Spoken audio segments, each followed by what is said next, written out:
Assalamualaikum warahmatullahi wabarakatuh. Eh, Hari ini kita akan membicarakan pokok bahasan tentang pentingnya analisis. Dari pertemuan hari ini, kompetensi yang kemudian diharapkan dimiliki oleh mahasiswa adalah mahasiswa mampu menjelaskan tentang pentingnya analisis. Dalam materi kita nanti ada satu cerita tentang filosofi tragedi kera dan ikan yang kemudian harus menjadi perhatian teman-teman ketika berpraktek melakukan intervensi sosial. Di pertemuan kali ini juga ada beberapa konsep yang juga penting yang mungkin kalau kemudian di video ini tidak terselesaikan, nanti kita bisa diskusikan ketika kita pertemuan dalam secara sinkronus ya, yaitu ada konsepsi tentang keinginan dan kebutuhan, want and need gitu ya, dan kemudian ada konsepsi tentang mata burung, bird eyes, dan mata cacing atau yang disebut dengan worm eyes.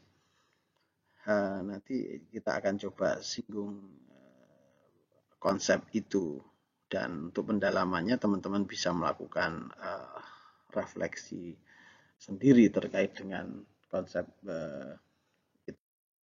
Prodi pengembangan masyarakat Islam adalah prodi yang tujuannya tidak sekedar untuk melakukan tafsir verstehen, pemaknaan terhadap realitas. Tapi prodi ini bertujuan untuk melakukan sosial transformasi ya, rekayasa sosial atau yang sering disebut sebagai intervensi sosial juga. Nah, ada satu pertanyaan. Kalau kemudian teman-teman ke lapangan, sebenarnya apa sih yang harus dimiliki utamanya untuk melakukan intervensi sosial? Apa faktor yang paling utama? Apa yang kemudian harus dilakukan sebelum kemudian teman-teman melakukan intervensi terhadap realitas? Apa? Ya, jawabannya ya punya hati yang baik. Kalau kemudian Anda punya hati yang baik, kira-kira Tuhan akan bersama Anda, akan mempermudah jalan Anda, begitu ya. Nah, pertanyaannya apakah kemudian kita itu sudah punya hati yang baik? Kemudian pertanyaan yang selanjutnya adalah apa sih ciri-ciri orang yang mempunyai hati yang baik? Maka kemudian cek hati saudara semuanya, kira-kira sudah baik belum hatinya? Kalau kemudian di dalam hati Anda semuanya itu ada Allah gitu, prioritas utamanya ada Allah, berarti hati Anda sudah baik. Ini Anda semuanya sudah punya modal bagaimana untuk melakukan sosial transformasi di masyarakat, melakukan social change, perubahan sosial di masyarakat. Nah, hatinya harus suci. Kalau belum suci ya harus disucikan dulu. Harus baik hati ya, suci, baik hati, ciri-cirinya. Kemudian hati yang baik, hati yang ada Allahnya itu hatinya adalah hati yang baik, suka menolong. Itu ada satu petunjuk tentang orang yang baik. Jadi Anda harus jadi orang yang baik. Orang yang baik itu adalah orang yang bila ada itu disukai, bila dia tidak ada maka dirindui, bila mati ditangisi. Berbeda dengan orang yang jahat, orang yang tidak baik, itu bila ada itu dibenci, bila tiada itu bila tiada itu ya tidak ditunggu ya. Ketika mati kemudian tidak ditangisi tapi malah disyukuri gitu. Nah, kira-kira teman-teman posisinya apakah sudah jadi orang baik atau belum? Kalau sudah jadi orang baik, maka kemudian itu adalah bekal yang penting untuk menjadi seorang yang melakukan social transformasi.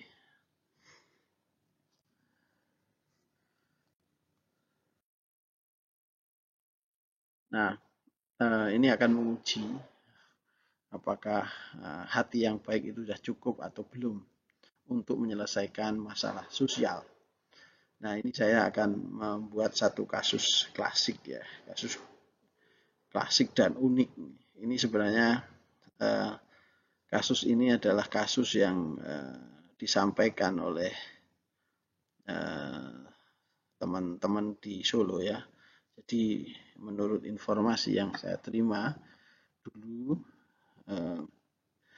di masa wali kotanya Pak Jokowi ya.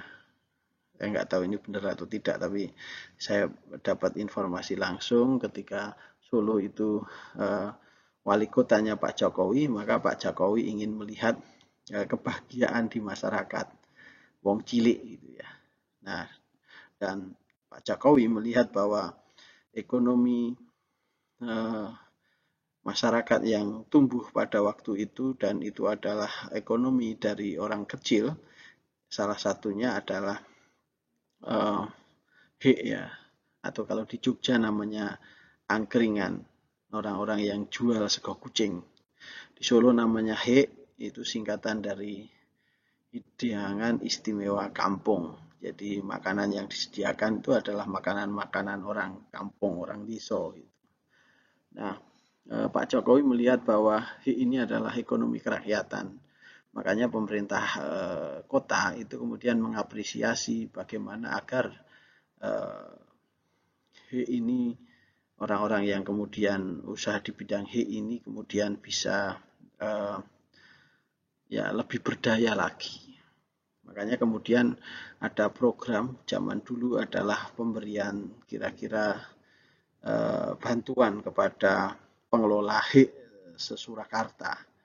Setiap HIK itu mendapatkan 1 juta konon katanya. Nah,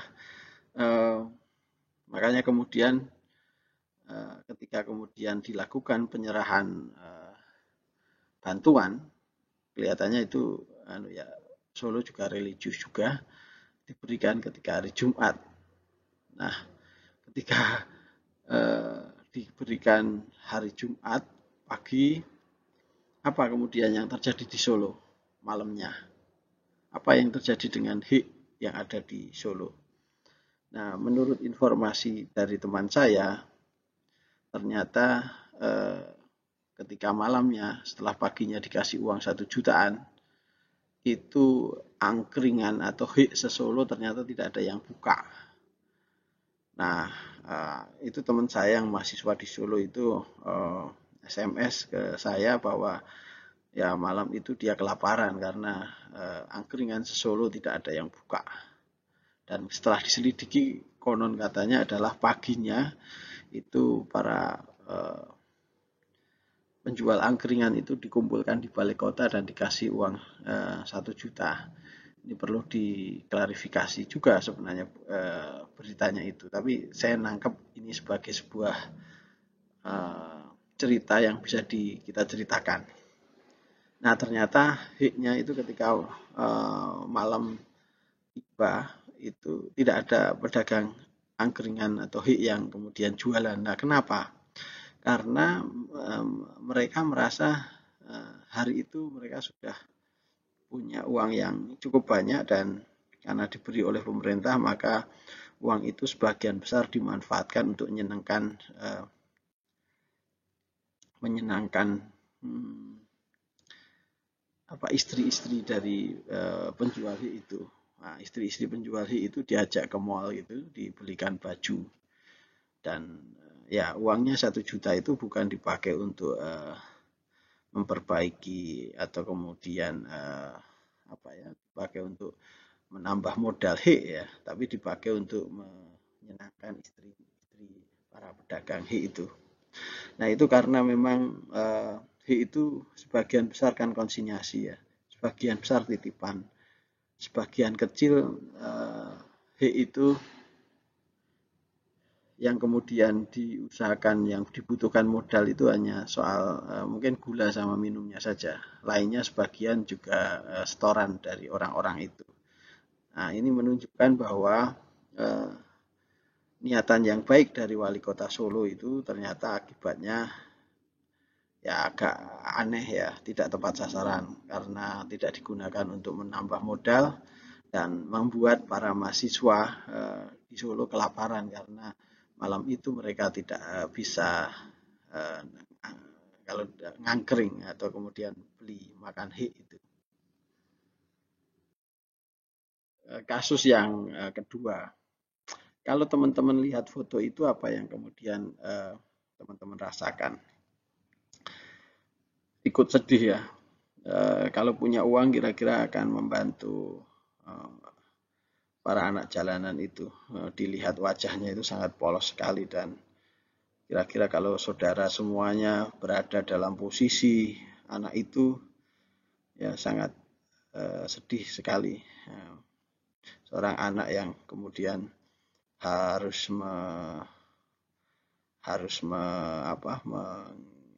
menggendong menjaga adiknya yang kecil juga dan mereka hidup di jalan. Nah, ketika kita itu berbelas kasihan kepada mereka, maka kemudian kita memberikan uang ke mereka. Nah, ini beberapa orang di jalan itu yang kira-kira hatinya sadar itu, hatinya tersentuh ya, itu kemudian memberikan uang kepada anak-anak jalanan ini, 1.000, 2.000 gitu ya, 100 rupiah gitu. Anak jalanan ini senang nggak? Ya jelas mereka senang ya, mereka senang dikasih duit itu dan kira-kira kalau Anda menyenangkan orang lain kira-kira hati Anda juga baik, Anda juga insya Allah masuk surga gitu.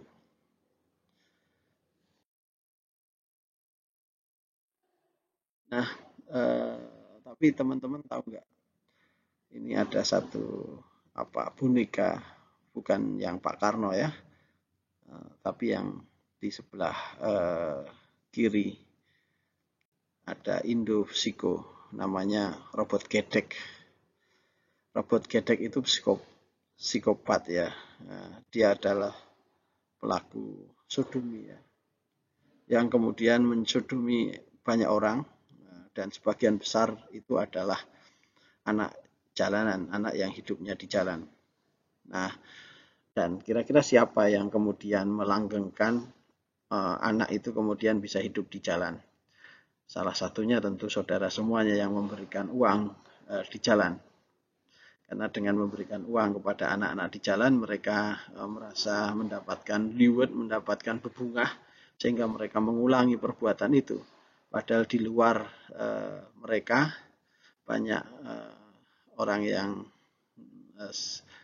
yang kemudian menjadikan predator-predator kejahatan seksual yang kemudian mengancam mereka. Saya pikir kasusnya tidak hanya robot gedek ya, ada abah kacamata dan sebagainya dan sasarannya adalah para anak jalanan itu. Makanya kemudian kita tidak boleh kemudian hanya menggunakan hati saja tapi ya dianalisis, harus diikrok, dibaca. Kira-kira bahaya tidak. Kalau Anda memang ingin membantu mereka ya sebaiknya kemudian dikoordinir, ada pendanaan, diberikan ke NGO atau diberikan ke dinas sosial agar kemudian terjadi penanganan yang lebih baik daripada memberikan uang kecil-kecil itu di jalan. Ini salah satu abah kacamata ini tersangka dari Sukabumi. Ini kasus ketiga. Kasus ketiga itu soal perjudian. Kira-kira kalau ada perjudian ini apa yang kemudian Anda lakukan? Tentu ini bertentangan dengan Islam. Ini harus dihapuskan. Nah, ya harus dihapuskan. Dulu sebenarnya, tapi saya mau cerita dulu di masa lalu. Di masa lalu itu ada sebuah tradisi perjudian di Jawa masa lalu ya, eh, namanya cok ya, namanya tradisi perjudian cok. Jadi ketika ada orang yang kemudian eh, mendapati kematian, ada proses kematian, ada proses kelahiran, maka kemudian malamnya itu ada orang-orang yang ngaji gitu ya, ada orang-orang yang datang ya di situ, ada yang uh, kalau yang mati, kalau ada yang meninggal yaitu namanya uh, melek-lekan ya. Tapi kalau kemudian itu kelahiran maka namanya jagongan. Nah, di malam hari itu di malam hari itu orang datang ke si tuan rumah menemani tuan rumah itu. Karena kalau kemudian zaman dulu ketika ada anak yang kemudian lahir, zaman dulu tidak ada rumah sakit dan ketika lahir itu ya di rumahnya masing-masing dan ketika ada bayi lahir kira-kira si ibu itu kemudian mengeluarkan darah.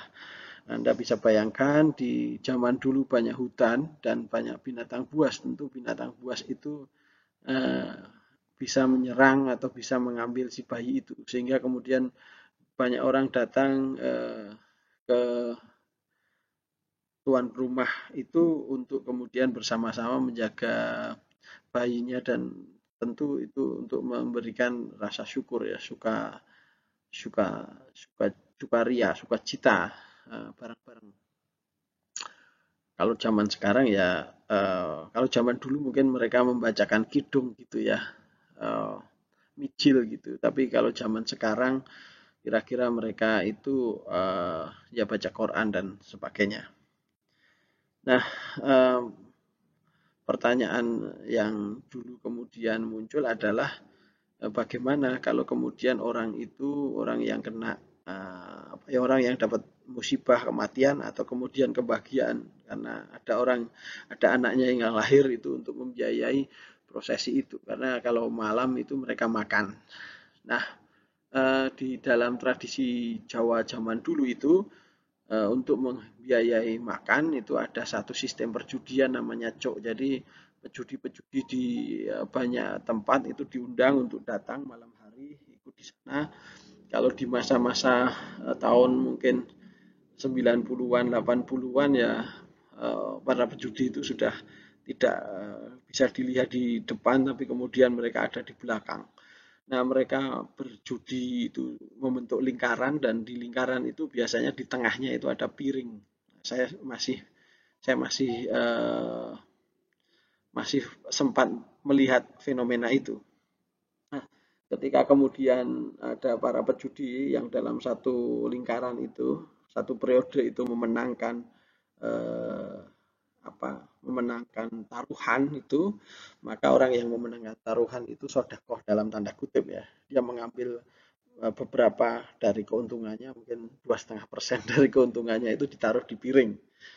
Demikian juga langkah selanjutnya ketika ada yang menang taruh di piring. Nah, nanti ketika kemudian mau selesai mau pulang itu uang dalam piring itu diberikan ke tuan rumah untuk membiayai proses-proses di malam berikutnya.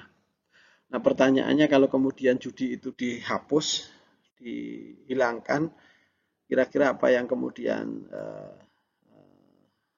terjadi? Pembiayaannya dari mana event itu? Itu jadi kalau kemudian ini perlu dipikirkan. Jadi ketika kemudian teman-teman ingin melakukan rekayasa sosial, intervensi sosial terhadap satu fenomena, maka harus dipikirkan juga bagaimana caranya ketika kemudian ada sebuah institusional, ada sebuah kebiasaan mau dihilangkan. Nah, harusnya kemudian memunculkan kebiasaan baru untuk mengganti fungsi dari kebiasaan yang lama itu. Karena sebuah kebiasaan itu biasanya fungsional untuk hal-hal tertentu. Jadi ada fungsinya masing-masing. Dan ketika kemudian kita melakukan intervensi untuk menghentikan prosesi itu, ya harus kemudian membuat institusi yang lain. Nah, itu kemudian pentingnya kita melakukan analisis sebelum kita melakukan intervensi atau bertindak. Ini kasus yang keberapa ini? Ini kasus yang keempat ya kalau nggak salah ya. Ini apa ini namanya? Ya, Gunung Merapi karena sudah ada tulisan di atas Gunung Merapi. Jadi ini Gunung Merapi tapi indah sekali ya dilihat dari eh, atas. Nah ini fenomena masyarakat lereng Merapi yang kemudian beraktivitas di bidang pertanian. Ada yang di bidang peternakan juga.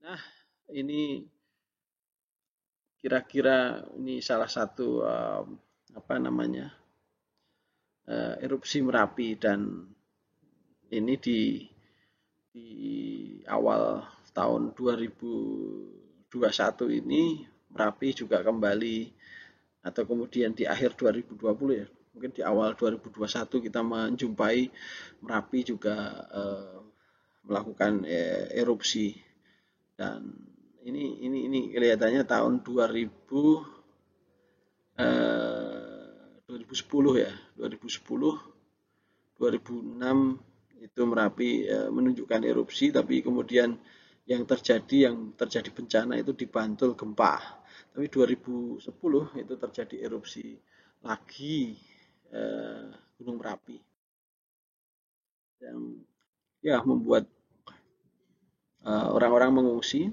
ada awan panas ya awan panas yang kemudian menghancurkan meluluh lantakan kawasan sekitar lereng Gunung Merapi. Ini kedahsyatan Gunung Merapi. Ini ada masjid dekatnya rumahnya Mbah Marijan. Konon ketika saya wawancara dengan masyarakat sekitar Kinaharjo dan pernah ketemu dengan Mbah Marijan, masjid ini katanya hasil dari iklannya Mbah Marijan, iklan Ruso-Ruso itu ya.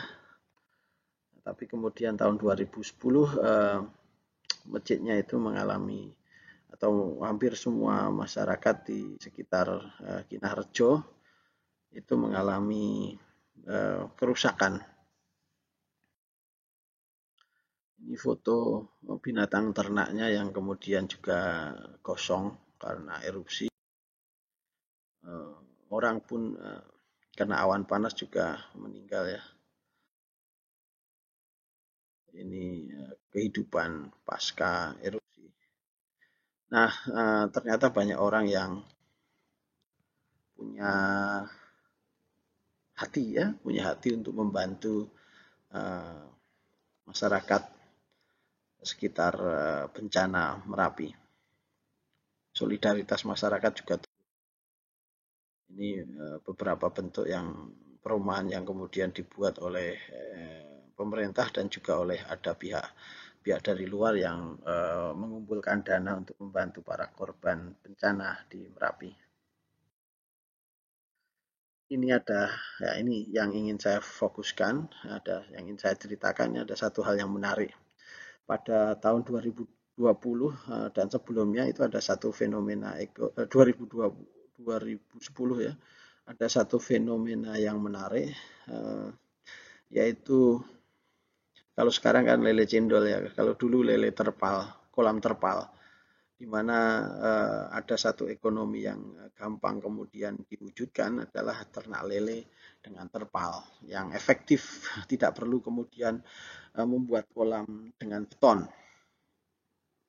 Dan itu dilakukan dan itu diberikan keterampilan itu diberikan ke masyarakat sekitar lereng Gunung Merapi.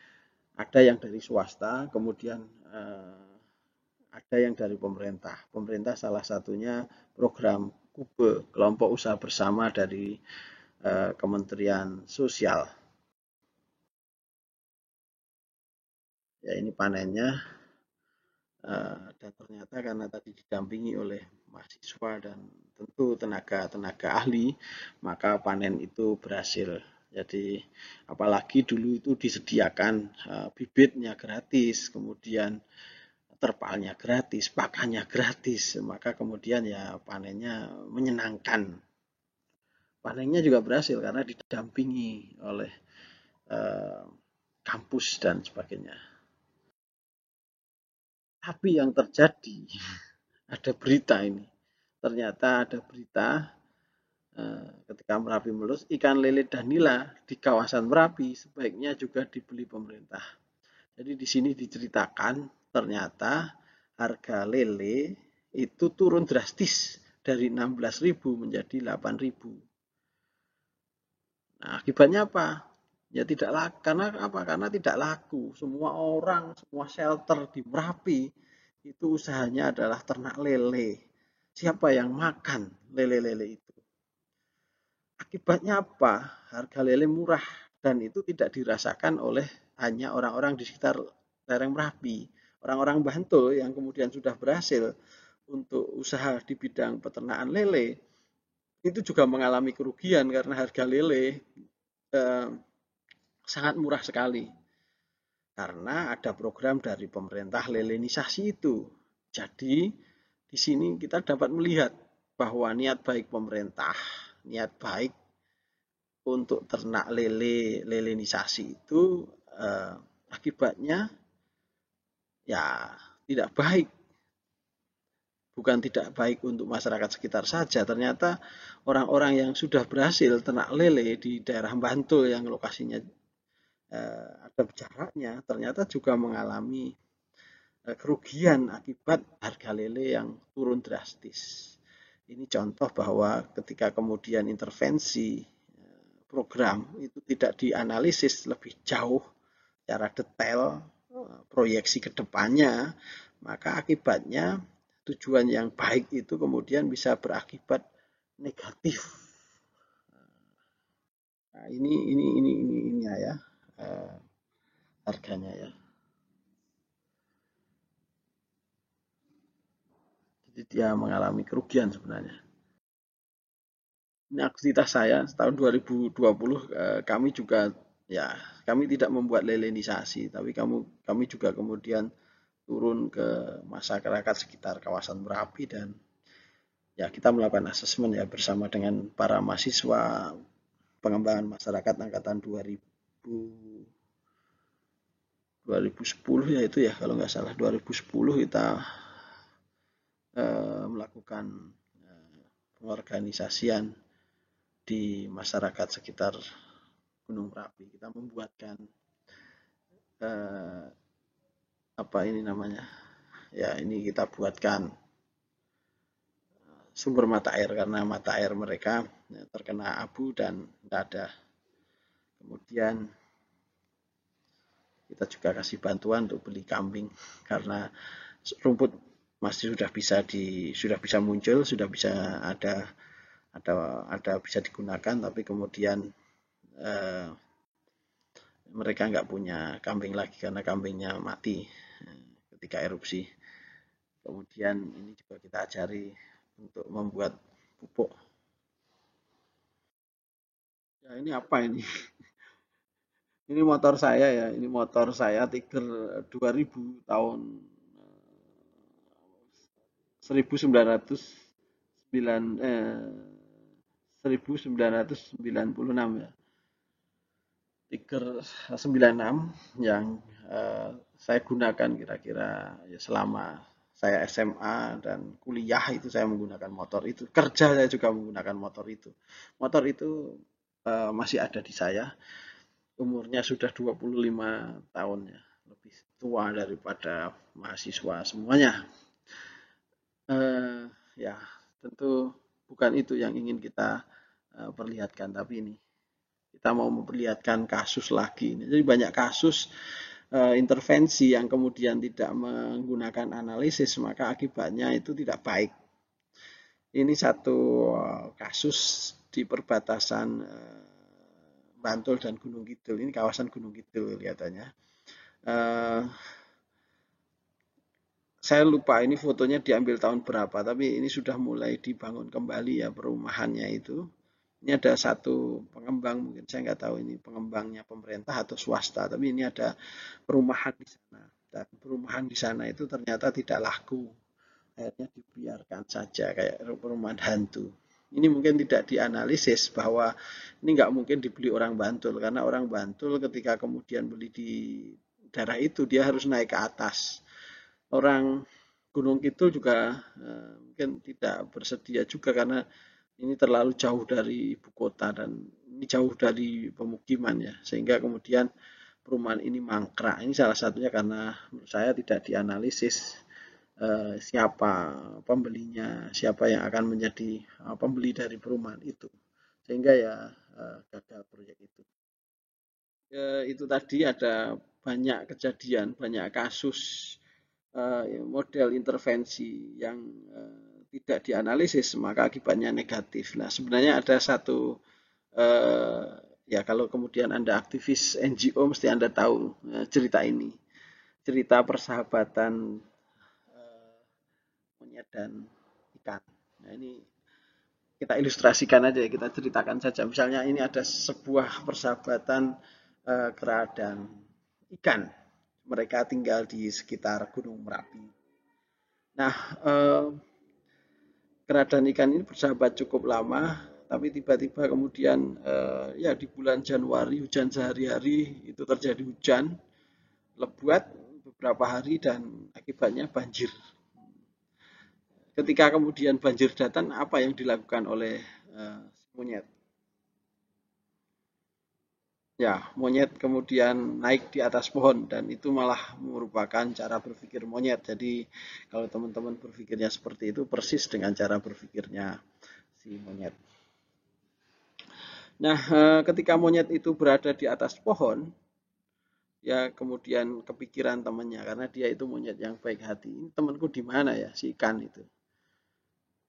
Terus dia lihat, loh, ada ini ada air yang datang dan ketika air datang itu dia lihat si ikan sahabatnya itu ternyata loncat-loncat. Wah, loncat-loncat ikan itu. Nah, apa dia itu? Ketika kemudian ikan itu mendekati si monyet, ketika ikan itu loncat, ketika ikan itu loncat, apa yang dilakukan oleh si monyet? Wah, dia tangkap si ikan itu, terus kemudian dia masukkan ke dalam kantongnya. Jadi dekap gitu. Kasihan ini si ikan gitu, karena menurut si monyet, konstruksi berpikir si monyet ini ikan itu ketika loncat itu sebenarnya dia ingin naik ke atas pohon tapi tidak bisa. Dia minta tolong. Akhirnya sama monyet itu ikan itu ditolong dengan ditangkap dan kemudian didekap dalam tubuhnya. Apa yang terjadi? Ikannya mati. Niatnya si monyet baik atau buruk? Baik. Ya, dia ingin menolong temannya, menolong sahabatnya. Tapi yang terjadi kemudian sahabatnya malah mati. Nah, Anda yang punya niat baik ketika kemudian ingin melakukan intervensi sosial, niat baik itu memang merupakan modal yang bagus. Tapi niat baik itu saya pikir belum menjadi penyelesaian dari satu masalah. Bisa jadi niat baik itu melahirkan masalah lebih lanjut begitu.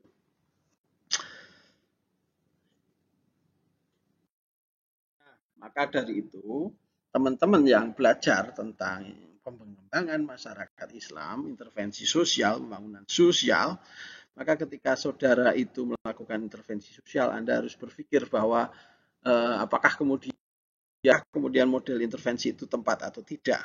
Untuk itu maka kemudian sebenarnya kalau kita ngomong soal paradigma pembangunan, ada pembangunan yang sifatnya partisipatorik dan non partisipatorik. Maka kita tahu kelemahan pembangunan yang non partisipatorik yang tidak melibatkan masyarakat untuk membuat perencanaan, maka akibatnya bisa jadi tujuannya baik itu tapi akibatnya tidak baik. Nah, dalam ya kajian ilmuwan sosial itu dikenal juga apa yang namanya bird age dan worm age. Jadi Anda bisa menggunakan dua-duanya, pendekatan mata burung dan pendekatan mata cacing. Kedua-duanya pendekatan yang punya sisi positif, tapi kedua-duanya juga punya sisi negatif. Mata burung ketika kemudian burung itu di atas, maka kemudian semuanya kelihatan secara utuh ya. Tapi kemudian burung melihatnya dari jauh. Jadi ketika melihat dari jauh itu belum tentu apa yang kemudian dia rasakan oleh masyarakat itu sama, karena dia melihatnya dari jauh. Nah, sedangkan mata cacing, dia melihatnya berinteraksi. Cacing itu punya mata enggak ya? Matanya mungkin seluruh kulitnya itu adalah menjadi mata.